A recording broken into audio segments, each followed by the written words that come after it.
Yeah, send them a message there.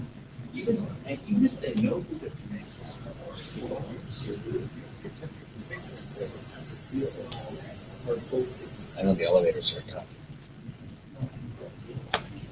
You give 1 extra minute?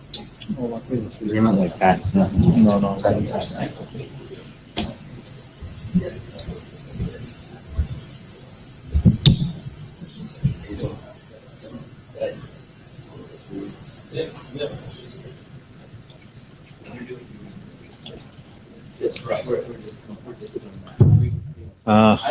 Alvaro is here, so I think we can start.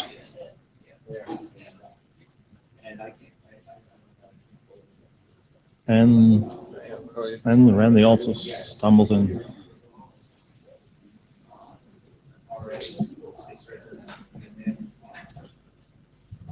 So we start at like now, at 3:30, yeah?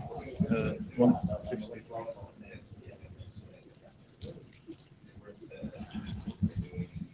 Okay, everybody, welcome to the afternoon session 1. The plan is to actually talk about Lsvr. It's interesting to see, the dynamics of the new scheduling mechanism here. So now suddenly, instead of like, the one before the last day in the afternoon, we are now on the last day in the afternoon, and the dynamics about people attending seems to be, interesting to say the least. Anyway, so we have a 2-hour slot here allocated for us. I don't.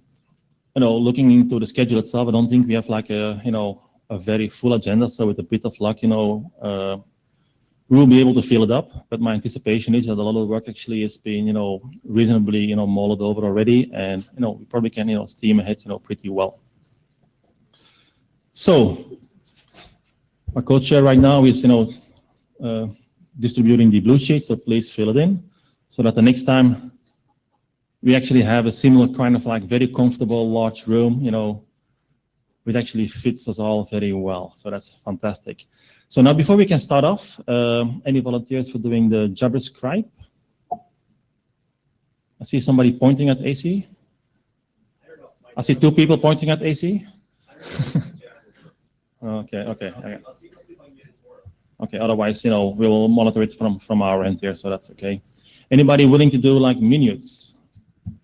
So you don't have to do it alone. It can be done over the Etherpad, application. It is allowed to look at me right now. You don't have to look at your screen or at like something else. Any volunteers? Okay, Adam, thank you so much. So, okay, before we go on, you probably have seen this thing already. So anything you say, is actually going to be recorded. It's going to be part of a contribution towards the IETF. So you have to be aware of it. This is the, yes? Okay, so AC, cool, thank you so much. So we have to note, well, if this is the first time you see it right now, then you probably haven't really attended a lot of sessions. So I do recommend you in that case to actually read it very deep and detailed, and so that you're aware of it. So the first thing to look into where we are with our journey towards, standardizing, the Lsvr, technology here. So we started IETF 101. We have done, 2 IETF meetings in general. We have done 2 interims to streamline, the progress of our work. I think right now, if you look into where we are in the quality of documents and how the documents actually are set up and the details which are included, I think we have progressed well, particularly seeing where we came from, in the beginning of the year. So it actually is going pretty well. The road forward for us is to actually have like 1 more IETF meeting, have like 1 more interim meeting to discuss some of the open topics, which actually may come out, as a result of some of the actions we're going to be taking, during this particular working group session here in Bangkok. So this is the agenda we have. So I took particular, very good care that the agenda, what I shown on the screen here, is actually the same agenda as what is posted on the website this time. The last time it tricked me a little bit. So as I mentioned, we have about like 120 minutes. And we've tried to carve it up in these kind of time slots. There is a little bit of time left, so we have about like 10 minutes spare looking into this agenda. So, I see some people actually who have been allocated like 50-minute slot and actually gave me a 40-slide presentation. So maybe that could be potentially, used by those people to actually, do it that way. So for the rest, so this is the agenda. Anybody wants to say something about it, shuffle with it, or, just, say victory and, be super happy and make a dance of joy? Okay, nothing. Okay, so let's keep on going then. So the first thing what I would like to say is like, if you look into the milestones of what we have, so we have like a set of, deliverables, talking about the technology itself. We also have something, which is not really started upon. I've been told it is not, something that is an element that requires a lot of time to progress, which is like, the manageability and the Yang specification for, link state vector routing. I'm just, pointing it out here. So, it is on track, but we do have, a milestone, in July. So we need to be aware of it. We should not really lose, visibility of it either. And it needs to be progress. So the people actually who want to start working on that, I motivate them to start looking into it. Okay, so yes. Okay, Patel, I just want to make a quick comment on that. I think that would be also pending on, there is a dependency on BGP Yang model, which has been discussed at the IDR working group. Okay, thank you.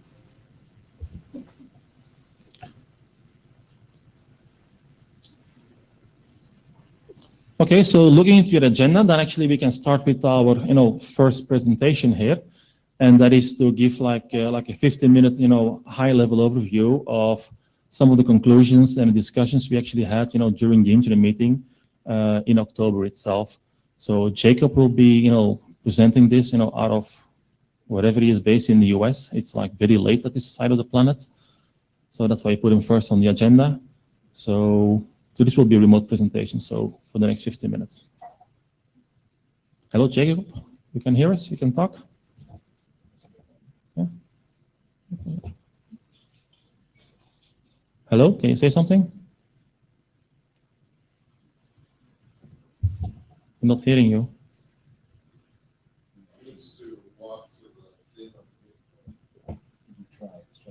Yeah. Can you walk up to the meeting room thing again so we can push the big, massive red button here?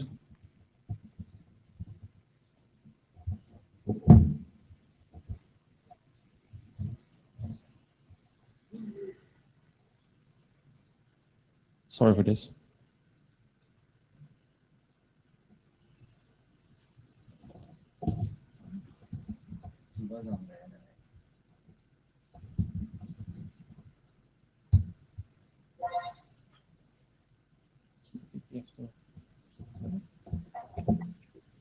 Ah. Yes, it's working now. All right, there we go.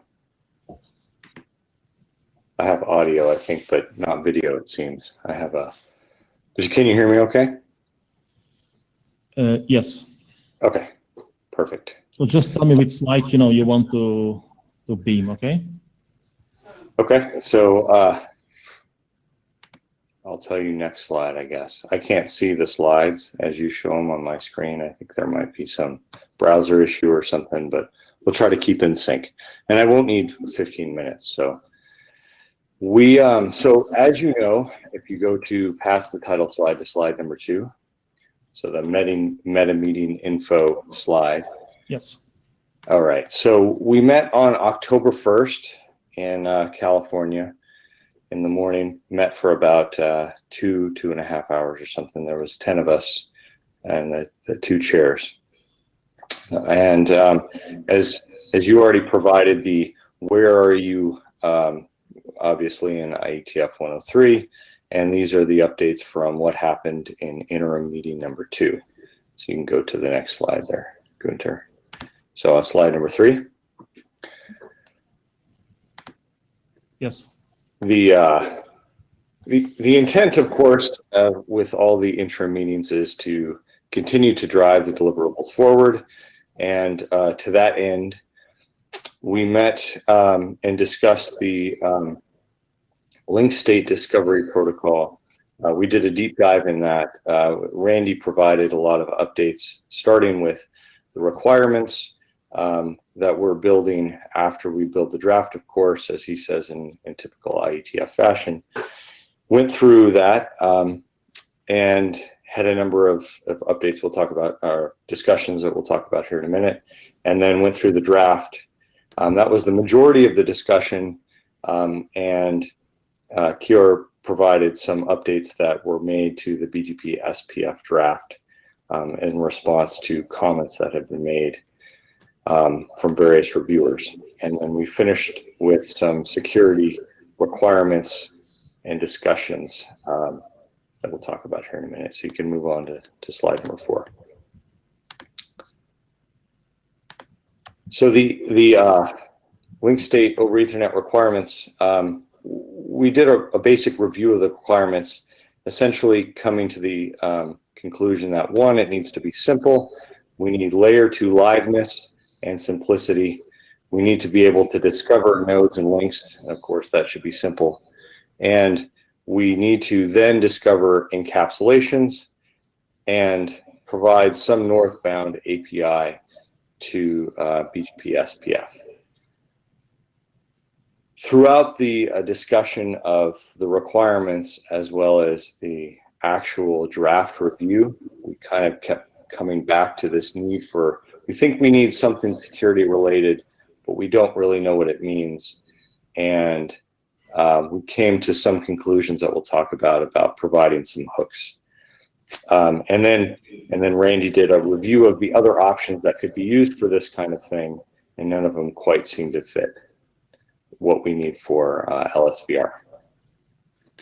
Next slide, please. Slide number 5. So on the draft review, there was significant updates to the draft in the O2 draft. And we went through and reviewed the motivations for why we need such a thing. We spent some time talking about the checksum that's needed, whether it's 32-bit, 64, 128-bit, and kind of shot somewhere in the middle.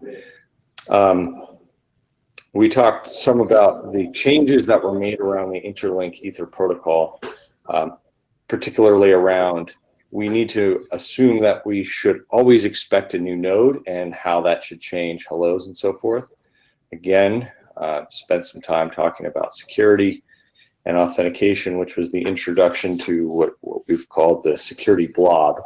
And that's an effort to be able to provide some hooks into being able to provide security should somebody need or want to be able to take advantage of that. And then we spent some time talking about hellos, keep alives, timescales, one versus the other, et cetera. And now we talked about the draft review of BGP SPF. This is on slide 6. So the status update is, at that time, it's mostly in a stable state. Updates were made from some of the comments of the reviews that were made from the reviewers. And we believe, at least at that time, it's ready for some implementation work. There was some added manageability considerations and some, that was one of the comments that was made. And what do we do about explicit withdrawals? And that was kind of left as part of the discussion. And finally, the last thing we kind of wrapped up about was what do we do about security? Obviously, it's important, but we don't really know what the threat model is. And so that's kind of led us to, well, what if we create this blob that we can use to add security somebody could hook into, and then perhaps maybe we create an informational draft that says this is one way that we could use this as kind of a path for somebody to be able to take. And we sort of left it there. We talked about, well, maybe some of the things would be to be able to provide identity, so we could tell who was trying to connect on our LSOE link, provide authentication, maybe privacy even, but we kind of left it at that. There was some discussion throughout the interim meeting of what do we do process-wise to get some of these things through the IETF? Where does some of these like LSOE live, and how do we handle it? Obviously for IETF 103, which I assume since we're there now, that was all taken care of, and that pretty much wraps up what we talked about in the interim meeting.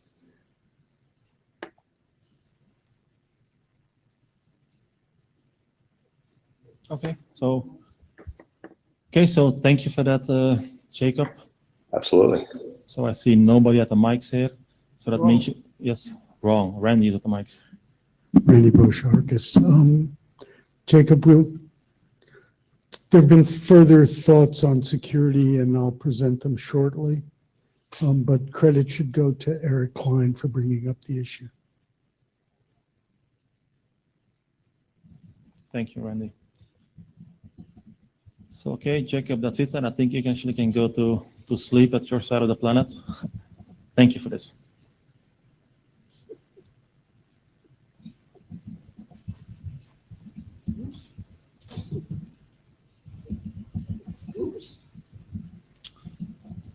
I think you move microphones now, Randy. So we don't have like a small square. We have a little cross to stand on. It's a very small one, though. You have a clicker. Thank you. And you have 40 slides.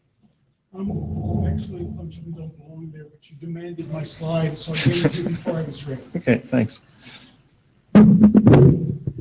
Randy Bosharkis, and you'll notice a new victim has been added to the draft, Rob Austein. And that's because he's implementing. And so we've been sitting side by side for 10 days now in the NOC, with me making a mess of the draft and him trying to implement it and beating me up. So, oh God, you can't make it so it just flips properly. Let me see. Voila. Merci. Welcome. So you'll remember this, which is mainly, I believe I can go slowly, right? Because we have plenty You of have time. 30 minutes. Ah, that's called slowly. So what we're talking about is Ethernet protocol to pass link state and the address families and encapsulations that are available on each device.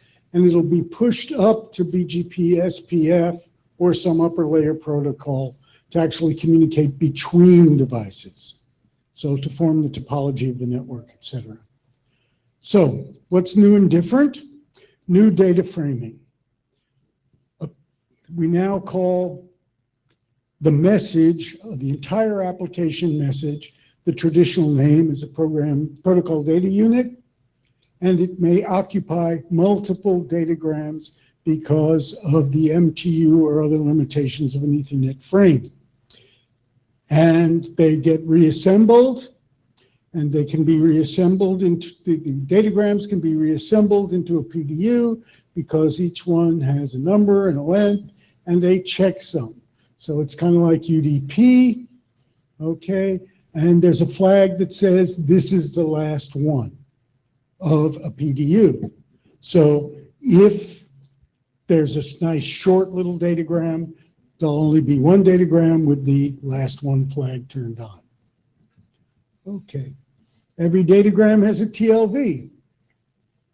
There are 8 ones that we know now.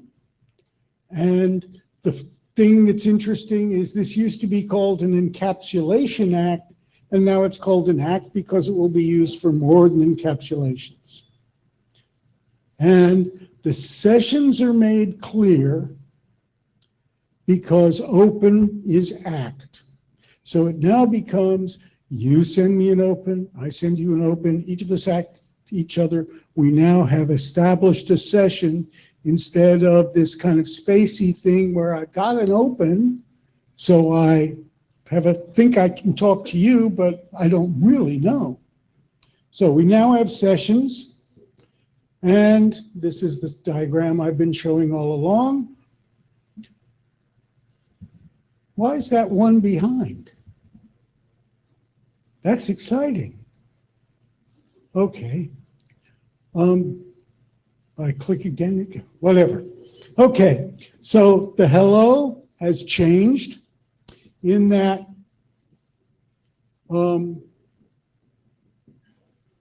it is now acknowledging that we have to send it via multicast, because if I wake up and there are lots of devices out there, I don't know who I'm going to. So I send the hello multicast. All responses will be unicast.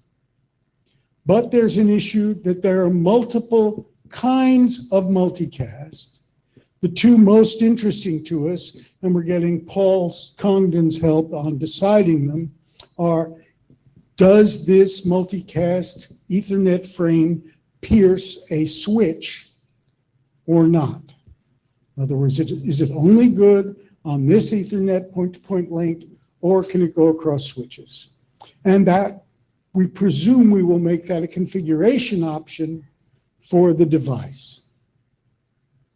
Okay. You get a hello, respond with an open, you establish a session, et cetera, et cetera. Open has my name, your name, a count of attributes in case anyone forgets. The list of attributes goes here, and we don't know what those attributes mean, only the operator does. And they could be what flavor coffee they like or anything they wish. As mentioned, there's an authentication blob.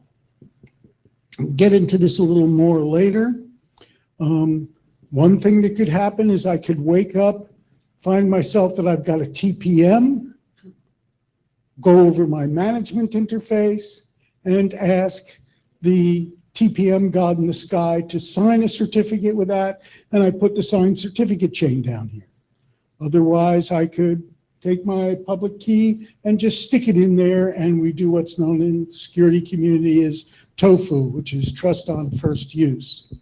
I call it marriage on first date, but that's another matter. It's not something I'm very fond of. We have the local and remote IDs, which can be an ASN, a concatenation of 36 identifiers, or anything you want. I suggest they be uniform and unique in the data center. Okay, the attributes can be anything. As I said, the authentication data might be a certificate chain. Failure to authenticate, if there is a non-zero authentication field, is a failure of the session. And you start again. As I said, open gets an ACK. Other things are going to get ACKs. What's ACKed is the type of PDU that is being ACKed. So it will be an open PDU type here for an open. It will be an encapsulation PDU, etc. Okay. If I don't receive an ACK, there's a timeout, retransmit, failure count. I'm sure the transport people will give us good input on this. In other words, exponential back off and put your finger in your right ear, et cetera, et cetera. Okay, so once we have each other's MACs and we've acknowledged them, we have open, we can start layer 2 keep alives between the two. Okay, there's no protein in this keep alive. Okay, so I think they should probably be infrequent, on the order of seconds or a minute. But the operator knows, of course, it will be configurable and so on and so forth. This is to be differentiated from BFD, which is probably running quite quickly. Okay, one of the reasons I think this one will be slow is if you choose to do security, you'll see later on that this should be signed. And signing and verification are expensive operations, especially in devices that have high out degree. Okay. So now we've met each other and we have our MACs, and we have our node IDs. We can send encapsulations, and they all have the same header, which is what's their length, what's the count of encapsulations, and the list of encapsulations. And all the encapsulations kind of look like this. There's the count. There's a flag that says Is this a primary address on this interface? Is this a loopback address reachable via this interface? And then in this case, we're doing an IPv4 address, and there can be lots of them. Okay, a big change from the previous draft is an encapsulation message of type T replaces all previous encapsulations of type T. So you don't have to remember, and you don't have to worry about, oh, did I miss an update? And and so you're maintaining this changing state. No, here's the list. Take it and shut up. Okay. So as I said, is this an interface of primary? Is it, and one should be marked as a primary, and it can be marked as a loopback. IPv6, 96 more bits, no magic. MPLS has a list of MPLS labels for each encapsulation. Not very exciting, a list of labels. Okay, use multiple encapsulations to allow one label to be associated with multiple. Here's a v6 encapsulation. That's about the protocol. I will not go and bother you with the section that goes in how this is pushed up to BGPLS through through the BGPLS API to BGPS SPF, because you've gotten to hear that 3 times already. That must be boring. It is unchanged. But we're looking, thank you, Eric, at security. And what we think at the moment when we talked about the threat model was... So Randy? AC Lindum? Hi, Cisco? AC. I haven't read the latest version, but are you still reusing the BGPLS attribute space for anything? You're not anymore. You're defining all your own. So you're going to have your own space. Specifically reusing. Stolen right out of BGP. But there's a lot of SPF. things in here, like the certificate, that aren't in there.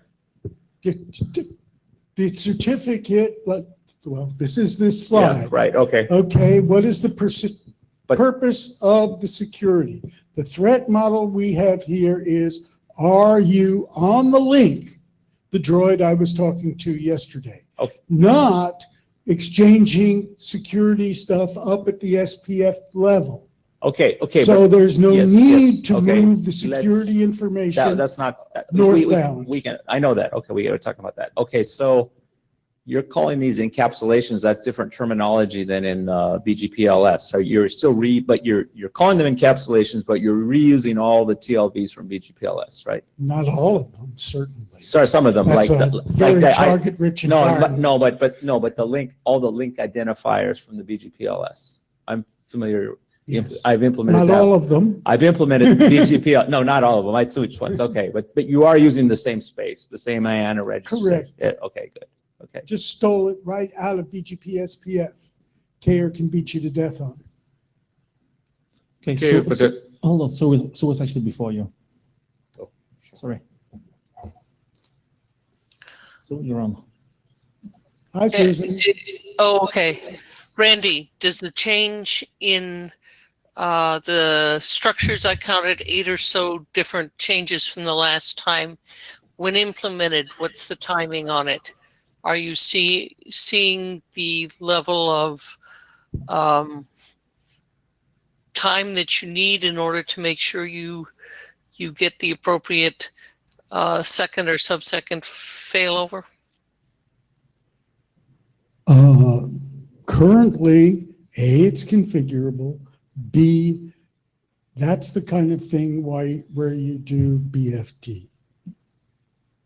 We're not trying to supplant BFD. I'm talking, Randy, instead of the BFD hello, the upward push to the BGP API to let you know that you do have a neighbor. In your original presentation in IETF 102, you were considering how long it took to go upwards, and you had that question whether this process would be fast enough. In this current implementation, have you seen that same concern, or has that concern been resolved based on implementation experience? We haven't gotten that far in implementation yet, but we learn it down at the link layer, we push it up. Understood that point. Just looking for feedback. No, implementation's not that far along yet. Care? Okay, Patel, Arcus, I was simply going to answer to AC's question. Think of this as sourcing the routes for BGP SPF. So we wouldn't be even using any of the LS registries. Would simply source it to create the necessary information. Paul Congdon, I've got a couple basic protocol questions. Is it one TLV per PDU or multiple? One. Okay, that's simple. Second question was, you are allowing the PDUs or the messages, PDUs to span multiple frames. You have a number. Your ACK didn't have any kind of number in it though. So how, it seemed like we might need to look at the ACK. The ACK acts the whole PDU. You're responsible as a So receiver for it's- assembling. If you can't assemble and or don't have a PDU in a certain amount of time with the L bit on, Okay, so it's then you time out. one at a time. Okay. Yeah, it's One at a dead, time. dumb, simple. Okay, and then my last question, well, maybe more of a comment. You have a version number in there, and in the draft you say if it's not this version, then it's a failure. And I'm wondering if you want to reconsider that for something that might allow for some sort of forward compatibility or some, We've done this before in other protocols, and what we do is the replacement RFC makes the liberalization of the version number and says it can now be 0 or 1, and this updates this RFC. But the old guy, what I'm advocating is that it's possible, it does put some burden on future versions, but it is possible for an old version to talk to a new version if you specify it. And we do this a lot in 802.1, but again, it's Point taken. So anyway, Send a that's, nasty note, oh, okay. because I'll forget instantly. I've already forgotten. Sorry, Rob Ostine. I just want to gently speak against that last point. Generally, it's fairly straightforward to say, I'm version 0, I only understand version 0. Version 1 can understand both. It's not impossible, but it's challenging to be forward compatible with something that hasn't been specified yet. And we're trying to keep this stupid. So that's kind of why we ended up with the way it is. If there's a really strong reason to do forward compatibility with stuff we don't understand yet, we can look at it, but I'm skeptical. Yeah, I understand. It does put a constraint on going forward. Though typically what we do is version 0, if a version 0 of implementation receives a version 1 PDU, he only looks at version 0 fields. So in other words, it kind of restricts you to How maintaining does he know things, where those fields are? because they're in the same place they were in version 0. You So it don't does know put, that. well, then this is what I'm saying. Then if you have an incompatibility where you've changed the PDU such that these two guys cannot talk to one another, then you either have a different protocol or you go with what you're talking about. Now, the reason why I'm suggesting this is because you have the requirement that your hello protocol will continue on, because you need to find guys that might be on a multi-drop link. That appear. So if I needed to talk to a version 1 guy and a version 0 guy that happened to be in this thing, I'm going to be sending multiple hellos of different versions, all, so you kind of, it just kind of creates some overhead. So it's just thought, but I understand the challenge, but it's worth considering. So I'll send you a note on that. Worth considering is, I think, the operative phrase, and we'll consider seriously. It's an ugly. Back to security. Okay. I posted a threat model to the list back at IETF -1, and nobody responded. I said, how many operators are there here? Don't you care? Oh, they all cared. Well, then respond. What I suggested was that the one threat is spurious devices appearing on your network, somebody plugging a hostile laptop in, et cetera, et cetera. In which case, the concern is this the droid I was talking to earlier? In other words, I had a hello exchange, whether that came from a joined certificate or a made up naked public key, is I thought I knew who I was talking to. Am I still talking to you? Okay. So there was not a clear need for confidentiality, just integrity and continued authority. So what we're thinking is the open can have a public key plus whatever. It could be wrapped with certificate stuff obtained from the provisioning server in the sky, whatever. The public key is signed with the private key on open. That's proof of possession right there. In other words, you know that the person issuing the open, that has the private key matching the public key. We don't want to have kinky key exchanges, etc. That's expensive, complex, etc. So just pay 512 bits per frame to put a 255-19 signature on the end of everything. I'm an operator. I charge by the traffic. 255 bits is great, right? And our PDUs are easily extended, so no harm. The keep alive would get a sequence number, which cranks each keep alive, and probably other things would get the keep alive, get a sequence number too. So that would narrow the window for a replay attack.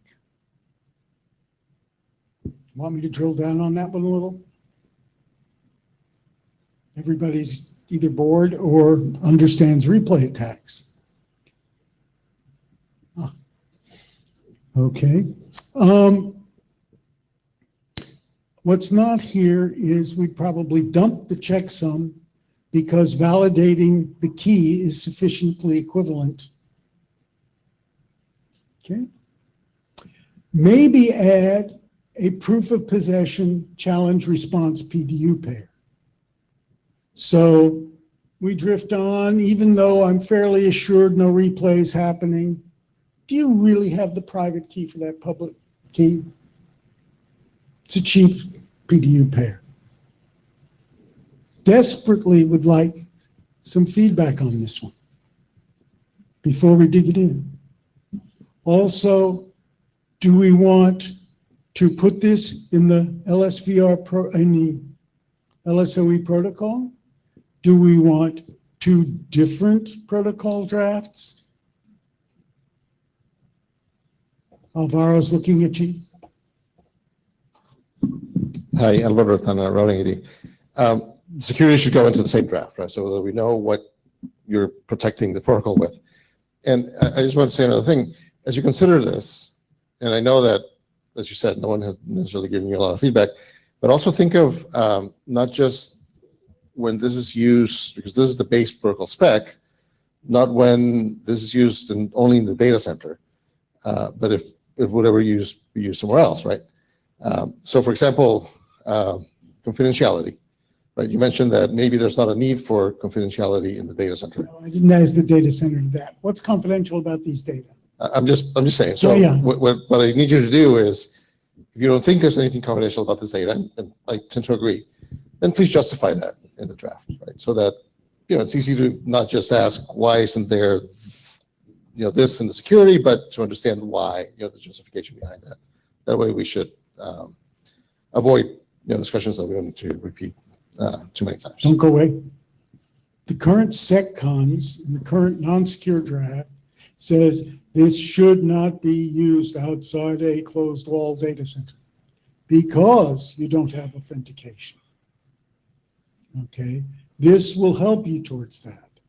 If people are thinking of using this on the WAN, do you want confidentiality? What's your threat model? Please tell me. A security geek without a threat model is like a horse without a bicycle.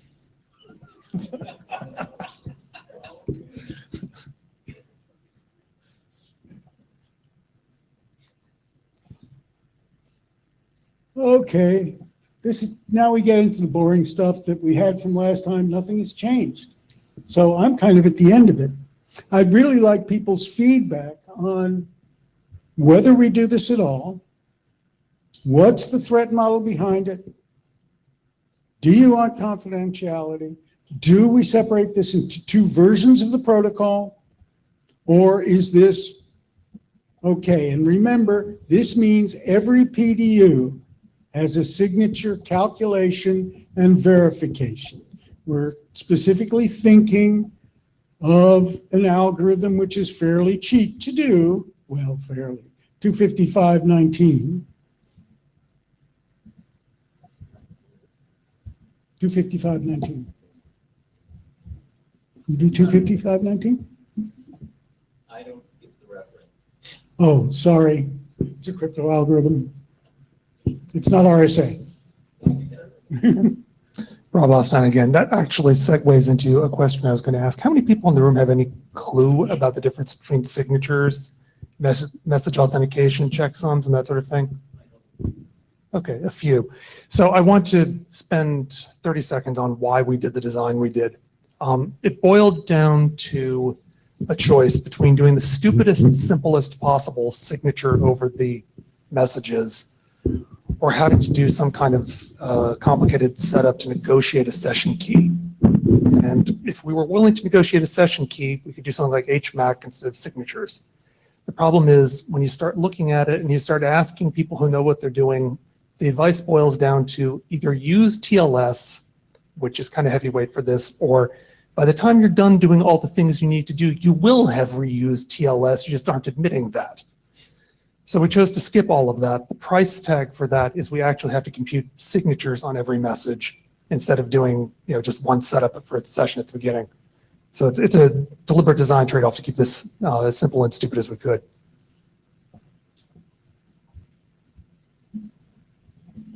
AC Lyndon, is this only in your presentation or is it in the draft now? This whole security, the whole how you bootstrap the open and then It with is the not public. in the draft. Okay. So if we were going to think more about this, we'd just download the presentation, look at it. Just one foil. Oh, well. I won't Well, there's check two. There's the open. There's what you do on the open, and then there's once you get the public key in the open. That tells this. We can start to sketch it out if given a little encouragement. Right, Paul, you come from the other side. What do you think? Do you think authentication, repeated authentication is worth the cost? I guess I'd be concerned about signing something with the same permanent credential for the duration and the life of the product. I mean, I don't know if that's. You want to renegotiate the credential. Well, that you didn't want to create a session key, so to speak, but that one of the reasons for that is so that you're not using your primary key all the time. Current spec says that if I'm running along in a session and I receive another open from you, oh my God, that means probably you have been reset. But it also says, do not destroy state.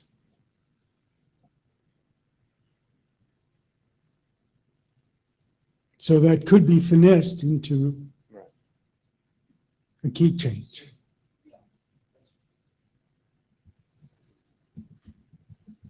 AC Lyndon, so there's nothing to say you couldn't use a different public-private key anytime, right? I mean, with this, Well. you'd need to open a we new need to session. agree with on it. Well, you don't. Why would you wanna need to com- agreement? You're giving them the public key and they're using that. You're giving them the public key out of a public-private key pair, and then you're using that to verify the signing of the message. So I don't see why you couldn't change it at any time. It would be up to the sender to do that. It just has to be specified that receiving this change does not cause you to drop all the encapsulations you know. Don't drop state. But I'm still thinking about, oh, I've got state with you for V4 and V6 address families. I receive a new open from you. I receive a new V4 encapsulation that is or is not the same as the last one. It replaces it entirely. I don't receive anything about V6. How long do I keep my V6 state? Not clear. Other questions? Other answers? Thank you. Maybe one question from a chair perspective here. So the document itself, how stable you think it is at this point in time? You think you see like many big changes going on forward? Or? Not unless we do security. I think it's fairly close. We have the protocol in the condition that I believe we can do a reasonable state diagram. We have a prototype implementation coming out that we plan to beg management to allow us to release. But if they don't, they don't. That's their choice. That's why they're called management. And what we really need is more eyeballs on it. Okay. That's you. So the reason I'm asking is because it's okay, it's more to the room here now. You have a schedule. We understand. We're engineers. We get told about the schedule every day. Well, this time the schedule is relatively flexible. So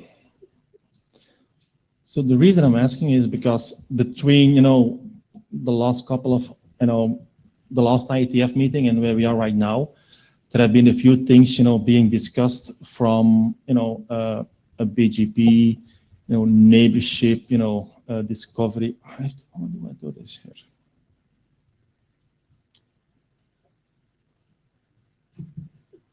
Voila. So we've been discussing actually, on how to progress some of these elements going forward. So the chairs from, Lsvr and IDR have been sitting together, together with the area director, and also during the IDR interim meeting here, this topic actually has been, discussed about like auto discovery, and there clearly actually is like an evident interest, in this particular topic from many working groups.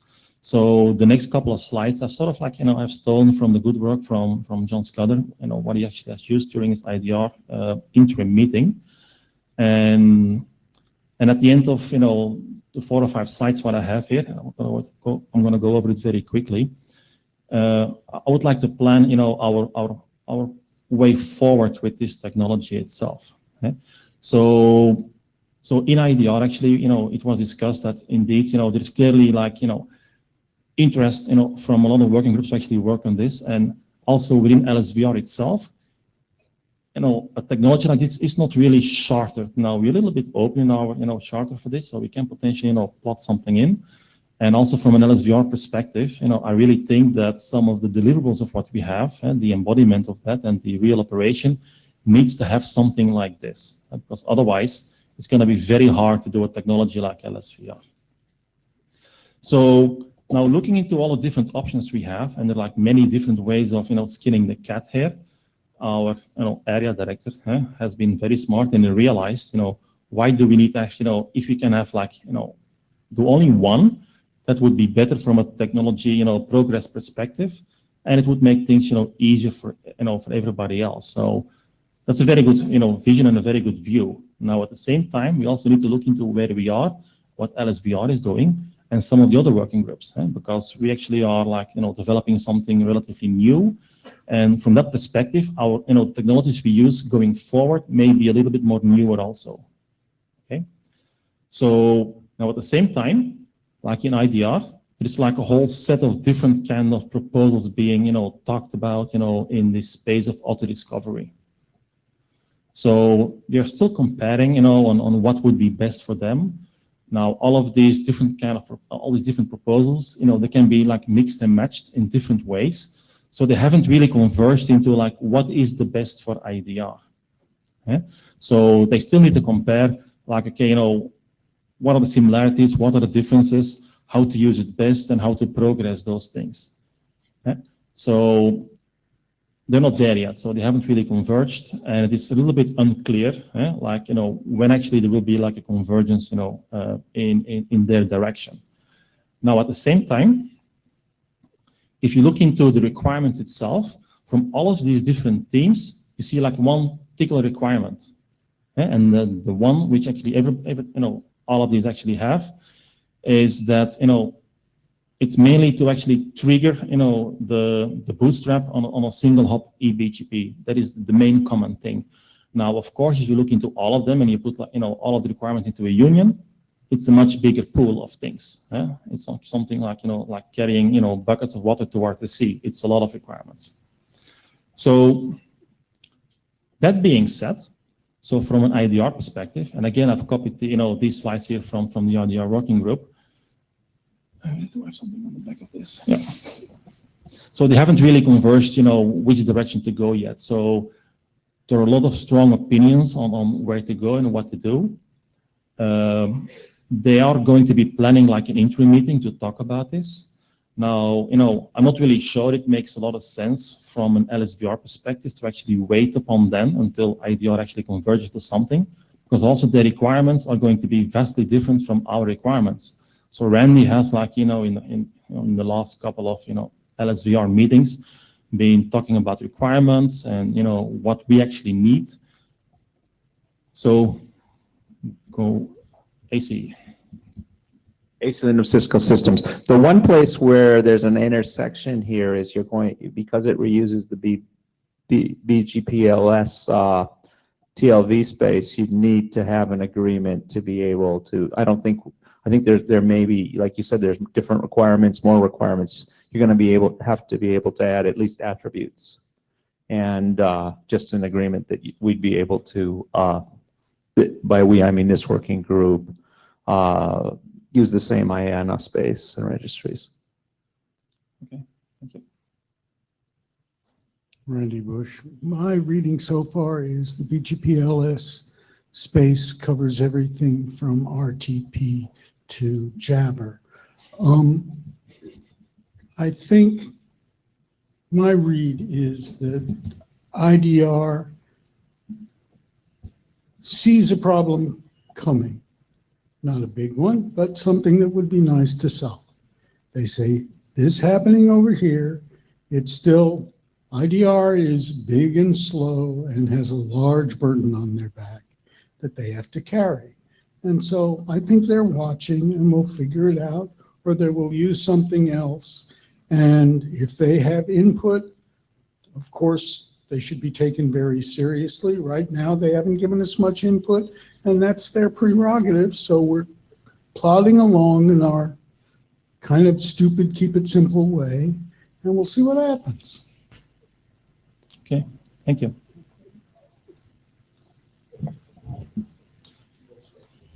So actually, going, further into this, so what actually was discussed in IDR also, and is that, so LSOE right now, it's a proposal in this particular working group, and what we agreed actually, with the chairs from IDR, is that, if we, plan to progress this work further on in this working group here, that it should not exclude, the future requirements from an IDR perspective. So IDR will also look into what LSOE actually is doing, and, they will actually, really assess, together with the other, proposals, if these actually will satisfy their needs. Now, that on one end. Now that does not mean that IDR, in the future will actually choose Lsvr itself from from a neighborship discovery perspective. Just also keep in mind, Lsvr is not really, creating the neighborship or establishing the neighborships at all. It's just providing you the hooks with sufficient information to actually, trigger that particular that event itself. Now, all of this being said, so the thing what I would like to,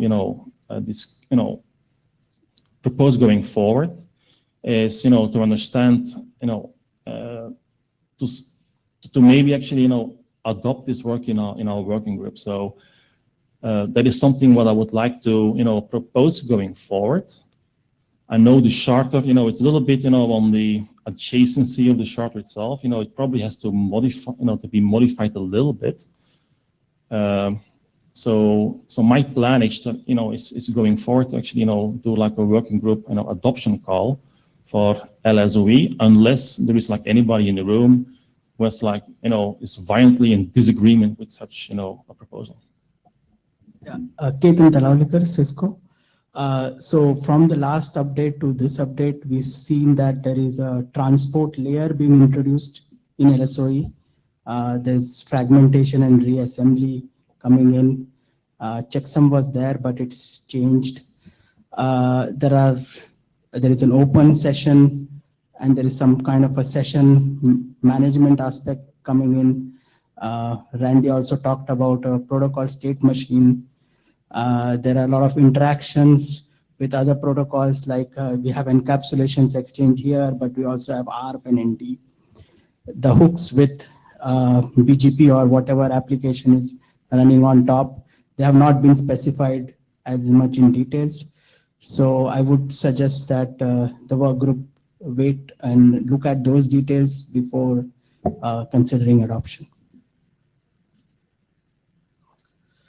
Keyur Patel, Arcus. Clearly, I don't disagree. I disagree with that comment. The reason why we started off with LSOE was fundamentally because we said LLDP cannot scale beyond certain packet size. And it couldn't scale because the AD information could extend beyond 1500 bytes. So some of the things that you mentioned were already as part of the design document that we wanted to start it off with.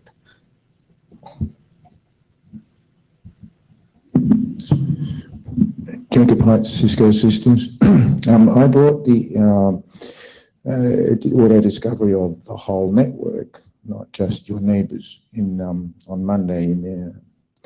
And I was told very clearly that there is no auto discovery required because data centers are planned and every piece that's put into the data center is put in there according to the plan and nothing needs to be discovered. And this came from two people who actually build data centers, to build massive scale data centers. And I respect their opinion. So is there any need at all for auto discovery?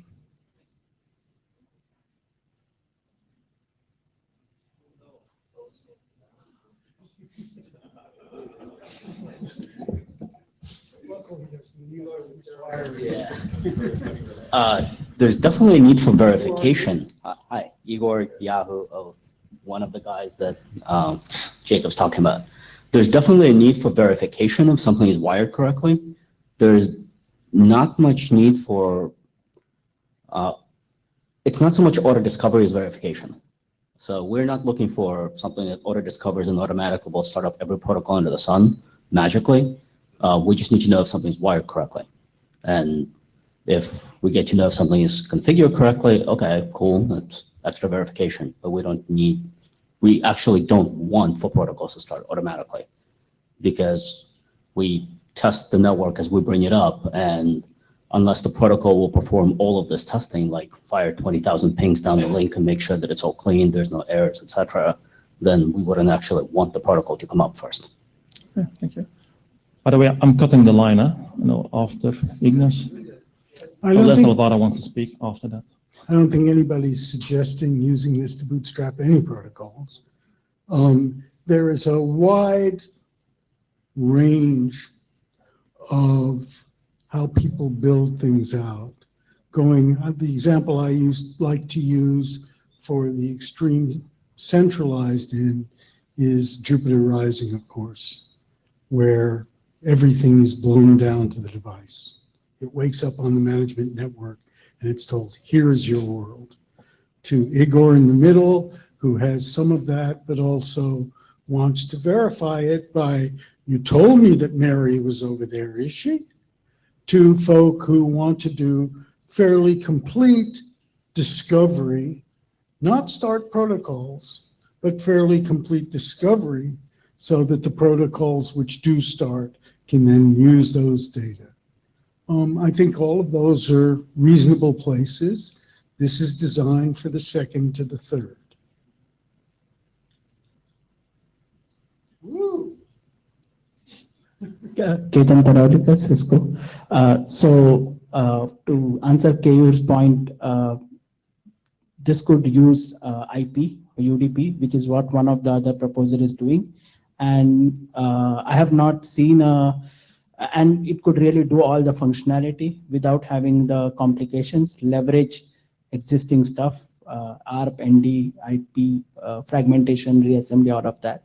So I haven't really seen actual strong reason for doing it at link level and not IOP. LLDP was from IEEE, so they could only do at that level. But here at IETF, we could do it on top of IP. So I haven't seen a strong argument to do it at link level. Keyur Patel again. I would suggest we are more than happy to discuss about some of these requirements, but Randy has a good set of requirements document that I would suggest you take a look at it, make that as a starting point, and then we can have the conversation. Hendricks, Nokia. I think, first of all, I think there is environments which don't need auto-discovery, but there are environments where we do need auto-discovery, I think. So from that point of view, I think we need something to be enhanced from what we are. Whether it has to be done here or not, I don't have a real strong opinion, but I think it would be good to to go through the list of all the bootstrapping and auto-discovery mechanisms which were identified in your slides to see whether there is some additional requirements which we haven't captured here. But I think the set which is defined here is pretty well defined in my view, and as such, it would make sense to continue this because I think it has a good base or a good foundation as such. Yeah, so, yeah. AC Lindum Cisco, I'd agree with Wim and Keyur. I think there's a lot of different requirements. And I think the fact that protocols like LLDP exist is enough, and CDP, proprietary Cisco Discovery Protocol, is enough of a justification. Also, even if you're just using it for verification, that doesn't mean that you want your config templates. You don't want something like this. You don't have to have your config templates cluttered with a configuration of every neighbor on every link. So there's, even if you're verifying it and you're doing some level of verification, this is still useful in the bigger data centers. Okay, thank you. You want to say something, Alfredo? Words of wisdom? I guess two things. One, I do want my config templates to be cluttered because I don't want anything to be magically defaulted, because magic defaults change between code versions, between vendors, etc., and shit breaks bad, unfortunately.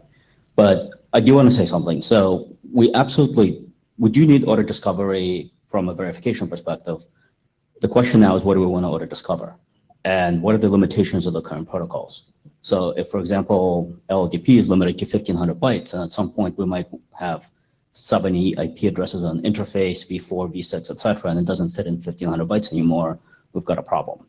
So we really should look at what are the current scalability limits of discovery protocols and whether we see that we could exceed those. Because at some point we might be discovering every label that's available on your peer. And at this point, is 1,500 bytes enough?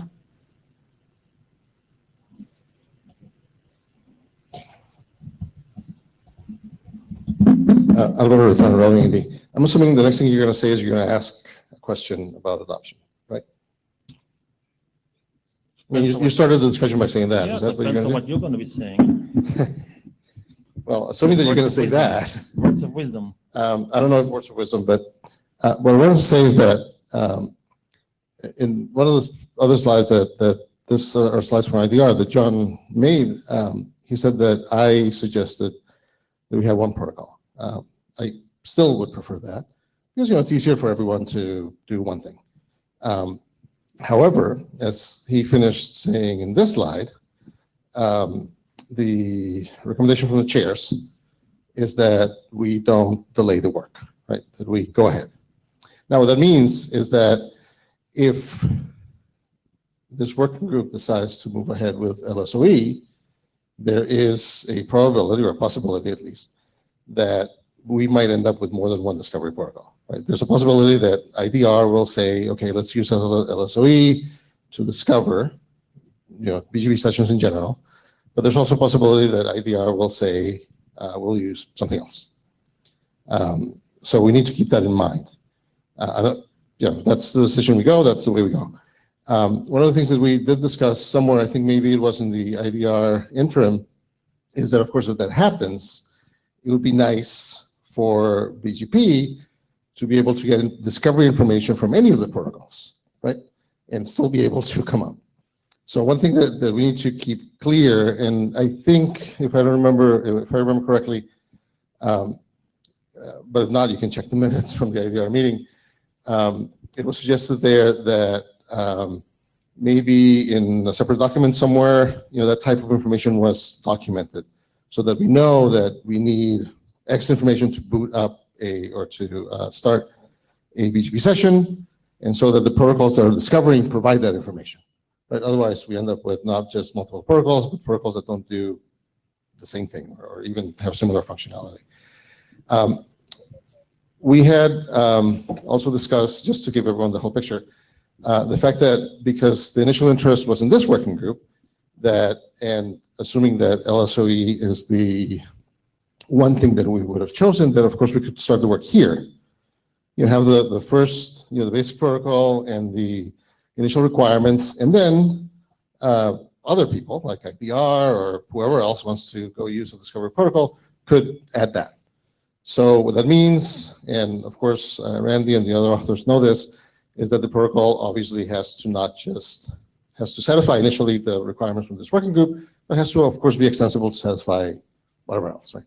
This is an obvious thing. I'm just saying it just to make sure that everyone knows that. So I think that's it. I just wanted to provide that other background to other things that we considered so that you think about it when you make your decision on what you want to do.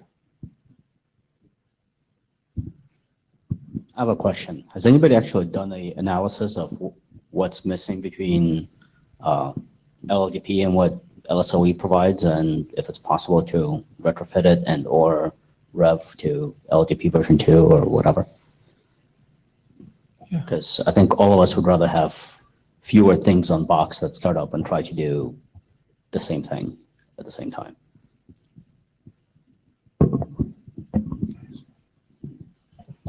First problem we hit was the size limit on LLDP being 1,500.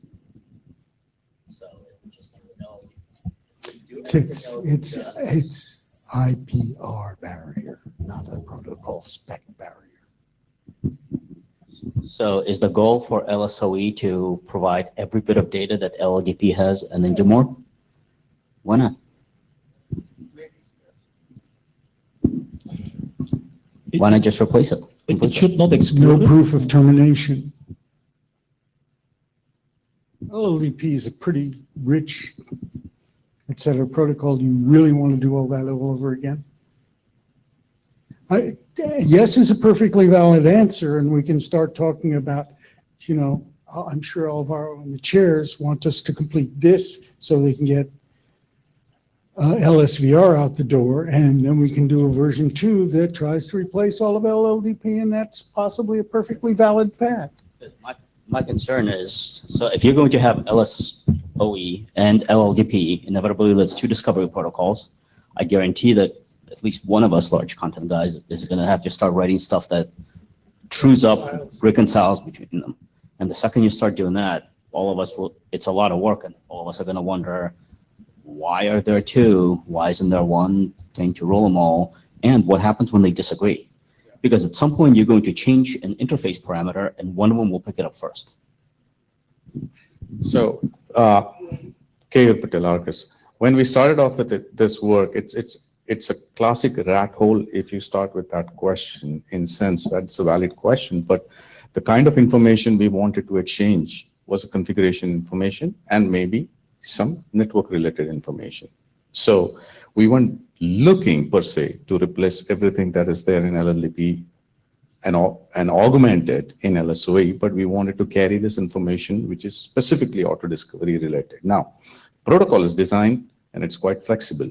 So if someone comes and says, why run two, I want to do with one, he could very well do it, but there is good reasons to not do that. So what happens when LLDP says interface has one set of parameters and LSOE says something else? Because, I mean, you have a classic race condition.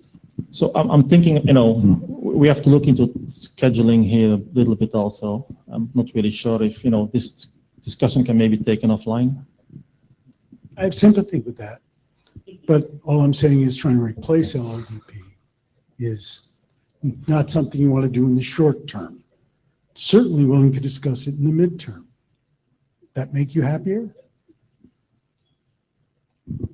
So before we go, I'm just going to do another 2 minutes. I'll go to Lieutenant Rodriguez again. You guys know that this work is not chartered for the working group. Now, they always laugh at me.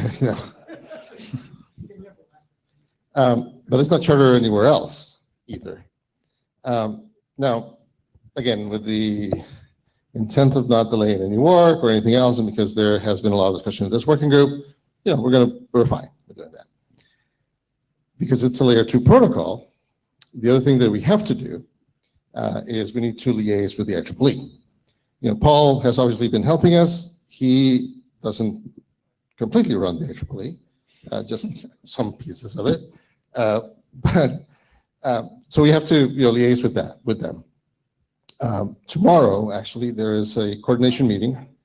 No, there's 2 meetings. One is tomorrow morning, which is a regular coordination meeting. There's a list of action items and stuff like that. Gunter is going to go to that meeting tomorrow and is going to tell the IEEE people what we're thinking of doing. See what they say, right? We might need more liaisons. I don't know what we need, but for now, that's it. If the direction, even in a further version, is to go and replace LLDP, or not replace LLDP, to have the same functionality as LLDP, it is something important that we need to tell the IEEE. Because at that point, they might say, sure, do whatever you want. But they could also say, no, we can do LLDP version 2, or I don't know, whatever comes up. That doesn't have the same limitations, that does something else. So this is an important thing that we need to consider and that we need to tell them sooner rather than later, right? We can't wait 3 years from now and say, oh, you know what, that protocol that we already did, we're now going to change the scope and do something else, right? So either the scope is this, or the scope is that, or the scope is something else. But this is something that has to be clear with them. So as Gunther said, we should probably take this to the list. Sorry, Randy, again. I don't do liaisons. I'm already married.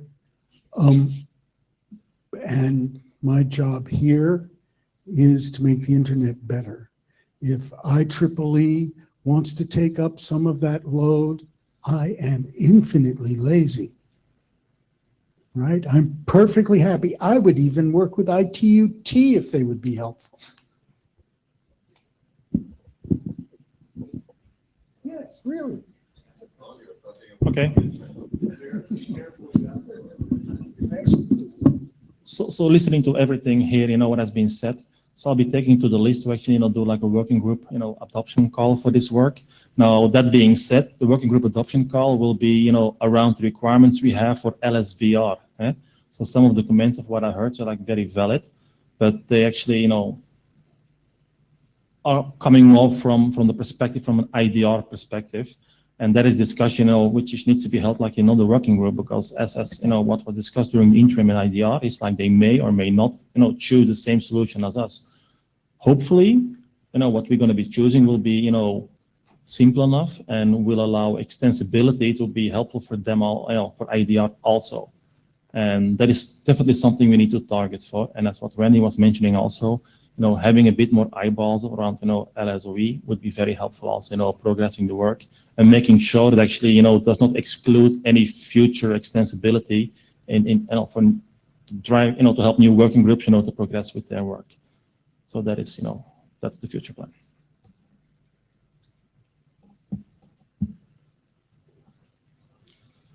So I think now we have AC.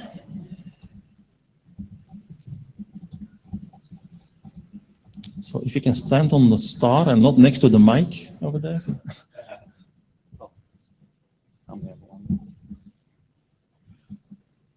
I promised to take less than a fifth of the time it took for that LSOE working group adoption call. So I just did an update on this before the IETF, and the one thing I added is on the we had a directorate call on the base document that CARE's going to be talking about the BGP SPF, and they asked for discussion of peering models, and we deferred that to the applicability draft. So I put a section in there discussing the three sparse peering, actually the three sparse peering advantages in the models for those. I put those in there. And those are for, the advantages in parallel links, densely meshed data centers, and talking about the controller-based deployments. In the next revision, there's going to be a discussion of BGP policy, and I got some editorial changes, and anything else. So I'm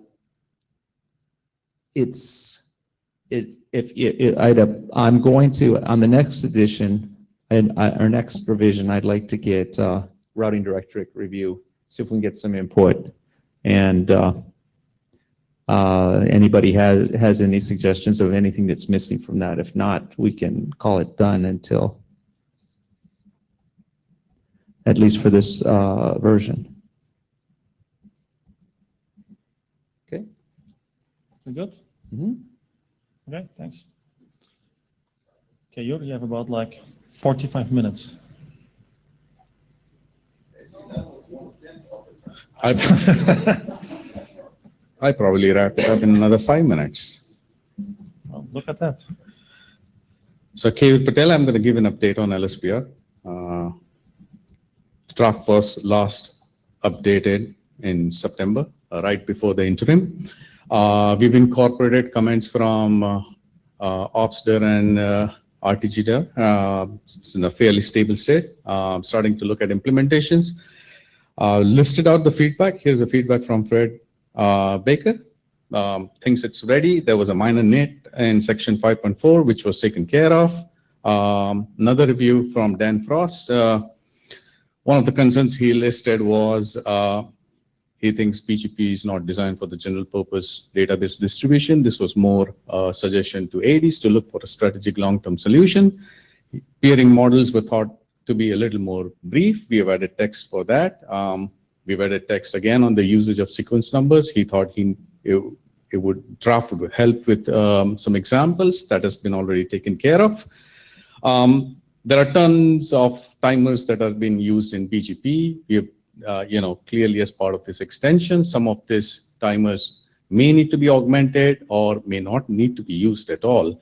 And his suggestion was to clearly list them out in manageability section and talk about what are those timers that are impacted and explain possible implications if you would sort of change them. We have already done that as part of a separate manageability section. Here are the version 2 changes. I'm not going to go through them since I have already discussed this in past presentations, but the draft's pretty much in a stable state. There is, though, one outstanding point that is worth discussing, which is about explicit withdrawals. Very similar to MaxAge LSA in OSPF. Should we incorporate this? Should we not? If we incorporate this, do we want to do it as part of the base pack, or do we want to take it as a separate draft? Up for the debate. Would be interested in getting feedback on the mailing list. Read Dan's comment on, is this really the universal transport protocol for database? Have you considered DNS? At this point, any and every feedback is appreciated. We could This take is that. my snarky version of, this is not a problem we're going to solve this week. It's a problem, which is why we pay the IAB and they don't deliver. Okay, and indeed we have a distributed database problem in the IETF and elsewhere, but I don't think we're going to solve it in time to get this protocol out the door. AC Linux Cisco Systems and a co-offer on this. This is because the reason for this is, and a lot of people have brought up, we knew this from the start, that if a link goes down and you just use the withdrawal mechanism in BGP, you won't quit using that link until every copy of that is removed from your BGP local RIV. So, or local BRIV, the BGP RIV. Now, we don't really want to change more of the BGP machinery to try and maintain one copy. There's all sorts of things you could do with some invention, but we really want to move, other than just doing BGP SPF, we want to leave BGP alone and not raise the implementation bar for this by adding all this new invention. And also, we want to, not only implementation, the possibility of introducing things that don't work. We just want to do BGP SPF. Now, this would be a very simple thing to do, where rather than if a link goes down, you would advertise that it's down and for some period of time, and then you would withdraw the link, just so that you'd start recognize the failure with the first advertisement that reaches you, which would have a higher sequence number. You know, we have the sequence number rather than the last. You'd need to add an attribute or some additional information to carry this if need be. Hello, Victor Coursing, hat off on this one. It's not actually on this slide. It was a slide a couple slides ago.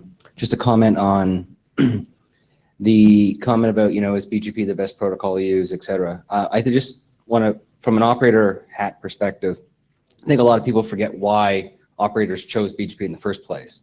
It wasn't necessarily because it was the best protocol for something. Operational simplicity and commonality was, in fact, one of the drivers. And I think a lot of folks forget that's why it was chosen. It wasn't because it's necessarily more performant than something else. It wasn't because scientifically they decided it was necessarily the best thing to use. It was there, it was common, it simplified operations and a lot of other things that drive cost in organizations. And that's actually the main reason why us and a lot of other folks used it. Low noise. Pardon me? Low noise, it's not chatting. Yeah, well, not a lot of noise, but I mean, believe it or not, operations is one of the highest costs in most organizations. Okay.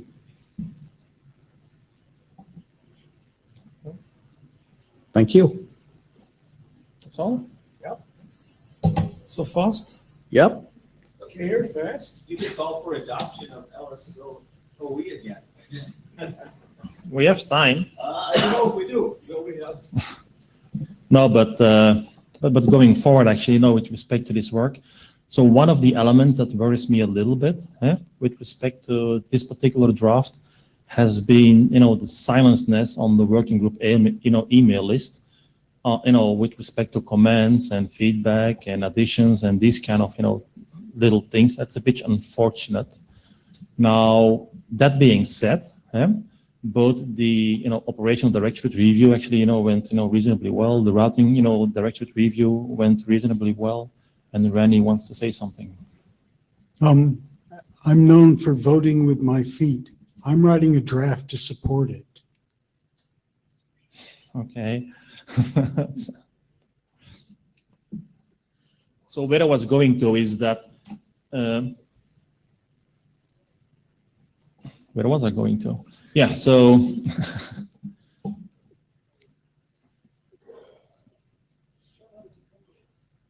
so for actually further reviewing this work, what I was thinking about is to actually launch like a working group last call on this document itself.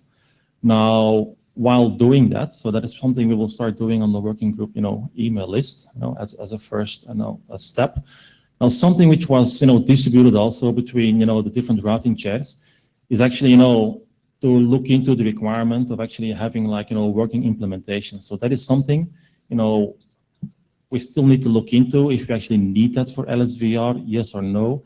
And that is a discussion which we need to be having at some point in time before pushing this work further after the working group last call towards ISG and so onward. So that is definitely something. Now LSVR is like a new technology. I'm not really sure that we actually need to have like 2 implementations of this, like what we have in an IDR perspective.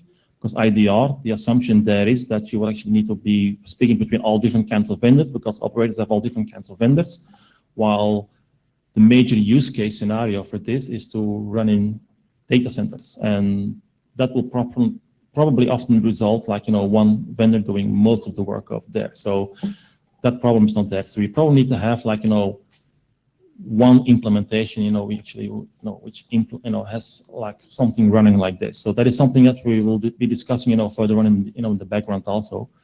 But I will be launching a working group last call for this. I will expect, and not only desire, I will actually expect to see lots of people saying like why it is good, why it is bad, things need to be changed.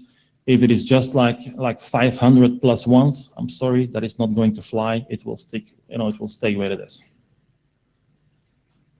Randy Bush again. I really don't know how many vendors we have in the IIJ data centers, but a friend of mine here in the States sitting near me says in his little data center, he has 3 vendors. Okay. So I wouldn't mind seeing 2 interoperable implementations. Okay, that also means it's quite a it's a gating requirement in that case. I understand the problem, but I would like to encourage other people, Jacob, and I could go on to join the party. Okay. So also, I like that question also in the working group last call, just to understand, what the general perception is from operators on what the requirement there is, from a gating perspective. I'm open to anything, not to anything, but like, to a few things. And I'm willing to learn. I think we definitely want at least 2 interoperable implementations, at least. Okay. Because right now we have 3, tomorrow we might have 5.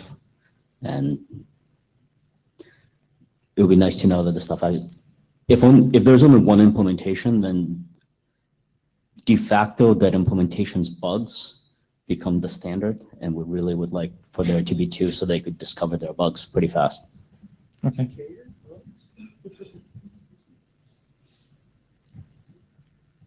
Anybody else? Any comments? Otherwise, we're gonna close the meeting. Okay, cool. Thank you. Thanks, everybody.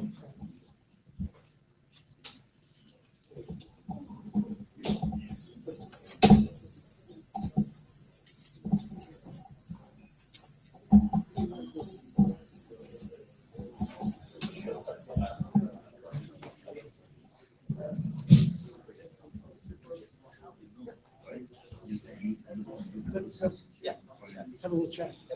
Straight? How do you mean?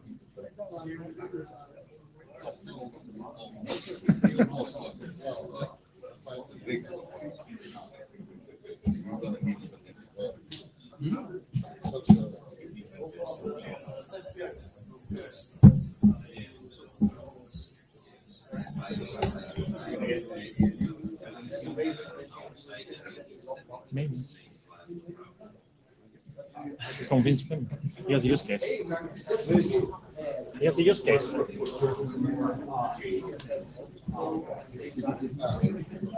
Maybe you guys want to